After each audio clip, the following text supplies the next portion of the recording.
Michel Simès est ce médecin médiatique qui présente avec talent des notions de médecine que tous les professionnels de santé connaissent, mais que le grand public ignore. À l'occasion de ce Shabbat Yitro, j'aimerais jouer le Michel Simès du judaïsme. Rappelons en préambule qu'autour de la Torah gravitent nombre de personnages, le rabbin, le dirigeant spirituel de la communauté, le chazan, émerveillant les fidèles par la qualité de sa voix, le dayan, le juge rabbinique, le darshan, cet érudit capable de captiver les fidèles par son éloquence, le rabbin bénisseur, le rabbin guérisseur, souvent faiseur de miracles aussi, ou du moins auquel on prête ses prodiges, le Baal Koré, celui qui lit la Torah à la perfection. Il y a aussi les techniciens de la Torah, le shochet, l'abatteur rituel, le moël, celui qui circoncis, le sofer, le scribe. On n'oublie pas non plus le Baal Chesed, celui qui vient au secours de tous, capable de vous apporter à manger cachère au sommet de l'Himalaya, comme au fond des mers, dans un sous-marin. Les enseignants de la Torah, aux enfants comme aux adultes. Et il y a enfin le Talmid Chacham, le savant en Torah.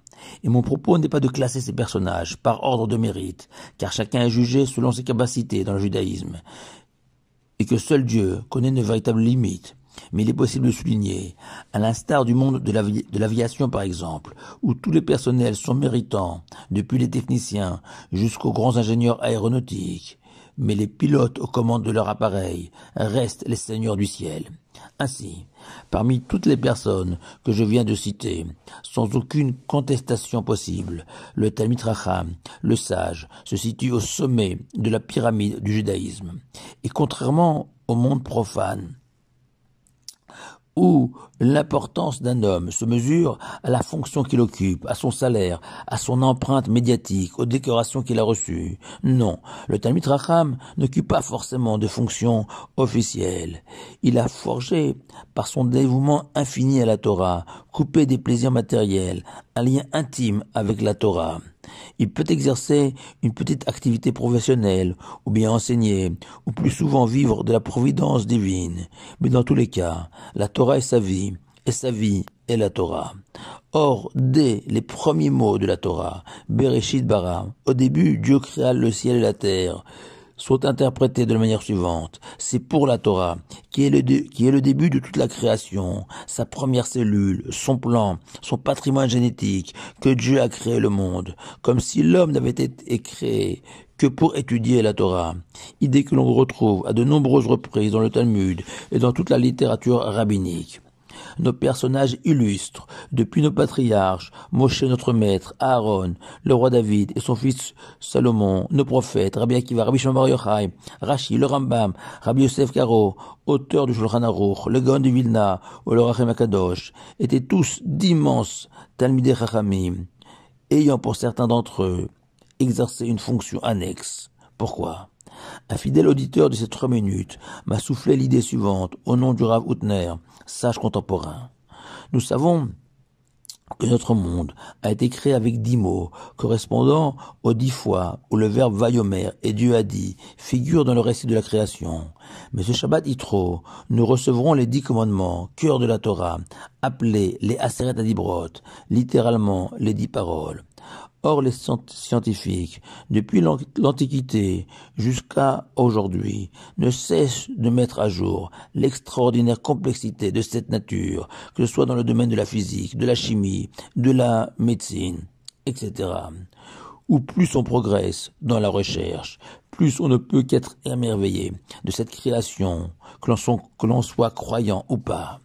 Mais ce monde, aussi fabuleux soit-il, reste un univers superficiel, correspondant à de simples mots, prononcés par le Tout-Puissant, sans auditeur, comme des formules magiques.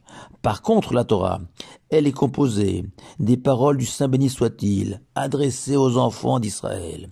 Parler à autrui signifie que je m'intéresse à lui, que j'essaie de lui transmettre ce que je suis, dans mon intimité, dans mon essence. Ainsi, le scientifique se contente d'admirer l'extérieur du palais céleste. Le Talmid Chacham a le privilège de pénétrer dans le château du roi des rois de la terre. Et si le roi des rois s'amuse de ces touristes qui photographient de l'extérieur son palais, il se réjouit infiniment plus de ces Talmidei Chachamim qui constituent sa véritable cour, sa garde rapprochée.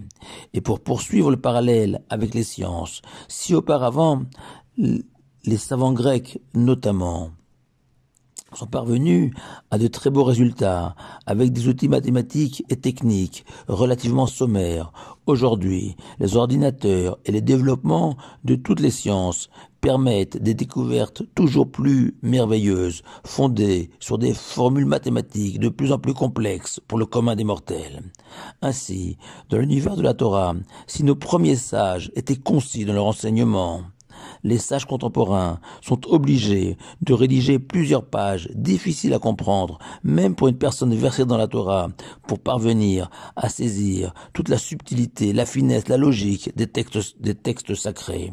Car loin des stéréotypes que certains voudraient coller à la Torah, accusés d'être trop simple, voire simpliste, la Torah, au-delà du problème basique de vocabulaire et de langue, est aussi une science ardue dont seuls les génies peuvent espérer en percer certains mystères. Mais le génie ne suffit pas dans le domaine de la Torah s'il n'est pas accompagné d'une volonté d'acier, d'une sainteté et d'une exemplarité en tout point notamment. Vous l'aurez dès lors certainement compris que l'habit ne fait pas le moine et qu'il ne suffit pas de porter un chapeau et une barbe pour être un Talmid Chacham, et que des dizaines d'années d'études intensives sont indispensables pour espérer devenir un grand Talmid Chacham, au point que les sages enseignent, en se fondant sur le roi Salomon, que sur 1000 personnes se lançant dans l'étude de la Torah, une parmi ces 1000 deviendra peut-être apte à transmettre, à devenir un Talmid Chacham. 3 remarques pour terminer. La première, même si ce n'est pas le thème de ces 3 minutes, nos sages glorifient et promettent de très belles récompenses pour celui qui, d'une manière ou d'une autre, aide et soutient le Talmid Chacham, même si cela ne l'exonère en aucun cas de lui-même respecter et étudier la Torah. Car deuxième remarque importantissime, de même qu'il n'est pas nécessaire d'être champion olympique de natation pour éménager. Ainsi, tout un chacun doit se baigner dans la mer de la Torah. Et dernière remarque pour conclure, vous l'aurez compris, un Talmid Chacham est peut-être incapable de parler en public, ni même de lire la Torah, ou trancher la halacha, et encore moins circoncire. Nombre de ces Talmidei Chachamim rechignent à bénir, donner des conseils à l'appel, se refusent à prendre des responsabilités communautaires, fuient les honneurs. Pourquoi? Car lorsqu'on est si près d'Akadosh Baruch Hu, grâce à sa Torah, on se rend compte de la vanité de tout ce qui n'est pas réellement Torah. Shabbat Shalom à vous tous.